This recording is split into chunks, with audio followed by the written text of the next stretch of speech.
Assalamualaikum warahmatullahi wabarakatuh.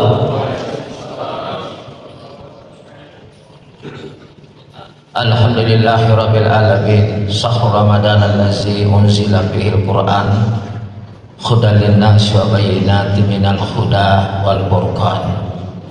Asyhadu an la ilaha illallahul malikul haqqul mubin wa asyhadu anna sayyidina Muhammadan abduhu wa rasul sayyidul awwalin wal akhirin. Allahumma salli ala Muhammad wa ala alihi wa sahbihi ajma'in, amma ba'd. Kaum muslimin wal muslimah, jamaah subuh yang dimuliakan Allah Subhanahu wa taala. Tanpa terasa kita sudah berada pada subuh yang keempat. Mudah-mudahan Allah sehatkan kita di dalam ibadah, dan pada akhir hidup kita nanti semoga kita termasuk orang-orang yang mendapatkan panggilan dengan panggilan kemuliaan, yaitu radiyatan madiyah, gembira dan digembirakan oleh Allah Subhanahu wa taala. Inilah puncak kebahagiaan bagi seseorang. Jamaah yang dimuliakan Allah, dalam satu hadis Nabi bersabda, inna likulli nabiyyin da'watan kadda'a biha bi ummatihi fastujibalah wa inni ihtabattu da'wati syafa'atal ummati yaumal qiyamah. Setiap nabi itu punya doa yang mustajab. Bila berdoa diijabah doanya, makbul doanya. Kenapa? Karena nabi itu sifatnya maksum, orang yang terjaga dari perbuatan dosa dan maksiat. Hatinya tidak terjangkiti penyakit riya, penyakit takbur, dan penyakit sombong. Itulah sehingga Allah bukakan hijab baginya. Imannya para nabi lebih tinggi daripada malaikat. Kalau nabi itu hari ini lebih bagus daripada hari kemarin, besok lebih bagus daripada hari ini, begitulah seterusnya. Sedangkan imamnya para malaikat tidak pernah ada perubahan. Hari ini sama dengan kemarin dan besok sama dengan hari ini, begitulah seterusnya. Akan tetapi imannya manusia naik turun tergantung keadaan. Ketika sakit rajin ibadah, tetapi tatkala Allah sehatkan lupa ibadah, nah lewati masjidnya. Ketika dia miskin luar biasa tawadunya, tidak ada waktu kecuali di masjid. Tetapi sekalinya Allah jadikan dia orang yang kaya, ternyata dia lupa daratan dan susah untuk bersedekah. Begitulah gambaran manusia. Tetapi alhamdulillah Allah Maha Pengampun atas apa yang telah dilakukan oleh hambanya. Manusia diliputi oleh ampunan Allah Subhanahu wa taala. La taqnatu min rahmatillah, innallaha yaghfiru dzunuba jami'a. Jangan berputus asa dari rahmat Allah. Sesungguhnya Allah Maha Pengampun dan Maha Penerima tobat. Mudah-mudahan kita termasuk orang-orang yang memenuhi syarat bertobat kemudian kembali kepada Allah. Jamaah subuh yang dimuliakan Allah, tentang tobat ini kita terhubung dengan satu riwayat, dan ini riwayat terjadi pada zamannya Nabi Musa alaihissalam. Satu ketika ada seorang perempuan muda yang berkunjung ke rumahnya Nabi Musa. Perempuan ini dalam perjalanan ke rumah Nabi Musa, dia menangis sampai-sampai wajahnya basah dengan air mata. Setibanya di rumahnya Nabi Musa, tertutup pintunya, dia ketuk pintu sambil mengucapkan assalamualaikum, tapi tidak terbuka pintu itu. Lalu diulang kembali assalamualaikum, juga masih tidak terbuka pintunya Nabi Musa. Lalu untuk yang ketiga kalinya dengan penuh harapan, assalamualaikum ya Nabi Allah, ternyata belum juga terbuka pintu itu. Maka perempuan ini tinggalkan rumahnya Musa sambil menangis. Pikirannya sampai di akhirat, wah bagaimana nanti di akhirat kelak nanti ini. Beberapa langkah tinggalkan rumahnya Nabiullah Musa, maka keluarlah Nabi Musa dan memanggil perempuan itu kembali. Dipersilakan masuk dalam rumahnya, maka duduklah perempuan ini. Lalu Nabi Musa bertanya, apa gerangan yang membuat kamu datang ke rumah saya? Perempuan itu berkata, ya Nabi Allah, saya ingin didoakan, karena kalau Nabi berdoa pasti dijawab doanya, diterima doanya. Lalu Musa berkata, kenapa saya mendoakan kamu? Baru perempuan itu mengatakan, terlalu besar dosa yang pernah saya perbuat. Nabi Musa berkata, apa dosa yang pernah kulakukan? Saya malu ya Nabi Allah. Tapi Musa berkata, apa saja, apa yang pernah kulakukan?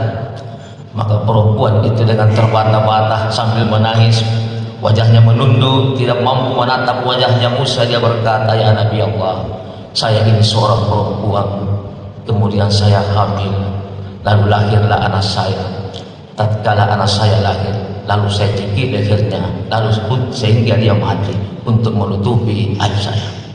Begitu dia sampaikan itu, maka Nabiullah Musa berdiri dari tempat duduknya dan berkata, wahai wanita, tinggalkan rumah ini, karena saya takut jangan sampai dosamu yang besar itu bisa membakar rumah saya. Perempuan ini pun keluar sambil menangis dan sangat kecewa sekali. Alam ya'lam bi anna Allah yara. Allah Maha mengetahui atas apa yang terjadi di alam ini. Apa yang terjadi pada diri kita itu tidak terlepas dari pengetahuan Allah. Allah pun mengutus malaikat Jibril. Wahai Jibril, kunjungi Musa. Lalu datanglah Jibril, dan Jibril berkata, wahai Musa, itu perempuan datang dengan penuh dosa, ingin bertobat dan minta didoakan olehmu, tapi kamu tolak wahai Musa. Lalu Musa berkata, wahai Jibril, tidakkah kamu tahu dosa yang telah dia perbuat? Apa dosanya? Nabuhun yang anaknya Jibril.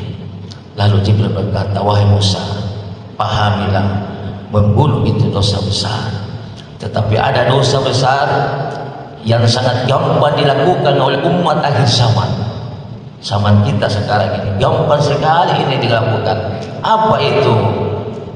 Jibril, kata Jibril, umat akhir zaman terlalu gampang meninggalkan sholatnya. Dan ketahuilah wahai Musa, meninggalkan salat satu kali saja, maka itu hukumnya sama dengan membunuh manusia yang tidak berdosa. Kira-kira bapak-bapak, ibu-ibu, sesibuk-sibuknya kita mungkin pernah terjadi hal ini. Ketika kita mengantar pengantin hadir jamaah, tatkala saya biasa lihat ibu-ibu tak dua waktu tinggalkan duhur dan asar, tapi tidak pernah ada perasaan menyesal dalam dirinya. Tapi ketika dia ditinggalkan oleh jabatannya hadirin jamaah, oleh sesuatu yang sangat berharga baginya, dia mencucurkan air mata. Padahal harta yang hilang, jabatan yang hilang belum tentu bisa membahagiakan kamu di akhirat, tetapi salat yang kamu tinggalkan, hadirin jamaah, itulah pintu kebahagiaan yang bisa menyelamatkan kamu nanti di akhirat kelak. Oleh karena itu, meninggalkan salat itu hukumnya sama dengan membunuh 30 manusia berdosa. Jamaah yang dimuliakan Allah, setelah Nabiullah Musa mendapatkan penjelasan itu, maka dipanggillah perempuan itu. Lalu perempuan itu didoakan oleh Nabiullah Musa alaihissalam. Inilah besar ampunan Allah subhanahu wa ta'ala. Dalam satu hadis suci dikatakan, sekiranya hambaku itu dosanya sebanyak bumi, setinggi langit, tapi kalau dia datang dengan penuh, kalau dia datang dengan tobat kepada Allah subhanahu wa ta'ala, dengan penuh keikhlasan, maka seluruh dosa-dosanya saya ampuni. Jamaah Jumat, jamaah subuh yang dimuliakan Allah.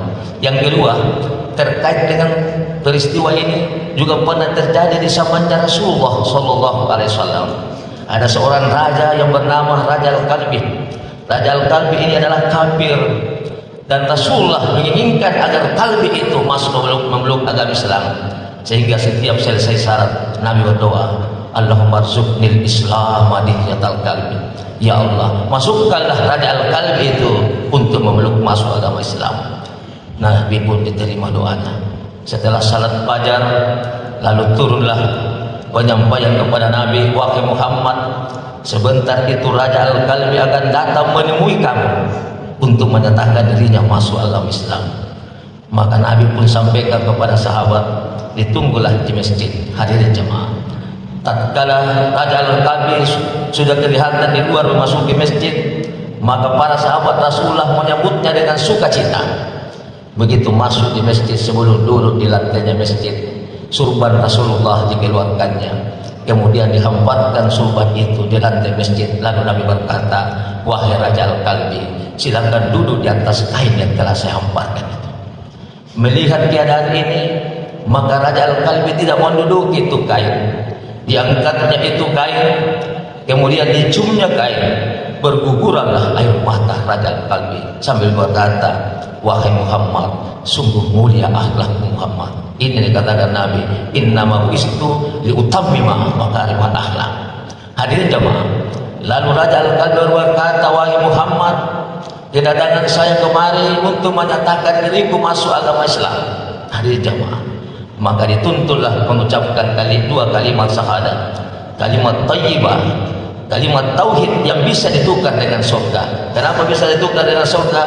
Karena kalimat ini manakala ada orang yang mengakhiri hidupnya dengan la ilaha illallah, maka pintu surga terbuka bagi dirinya.